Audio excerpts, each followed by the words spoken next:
pour vérifier si la recherche était bonne. Dans les millions de recherches qui sont faites, qui va perdre son temps à refaire toutes ces recherches-là?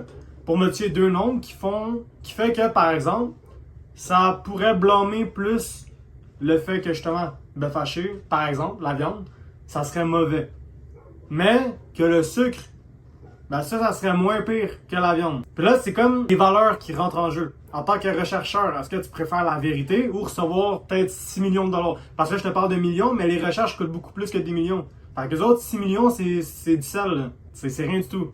Reste ta valeur, c'est est-ce que tu vaux plus que ça? Puis il y en a la majorité oui, mais tu peux t'attendre à ce que certains chercheurs soient prêts à faire ça. Par exemple, moi j'en connais un qui s'appelle Ancel Keys. Ancel Keys, tu peux checker sur internet, c'est lui qui a fait les valeurs nutritives. Mais la majorité de ce qu'il a fait, mais pas la majorité, mais beaucoup de recherches qu'il a faites, sont prouvées comme étant falsifiées pour blâmer un petit peu plus la viande, pour dire que la viande causait des affaires qu'elle cause pas.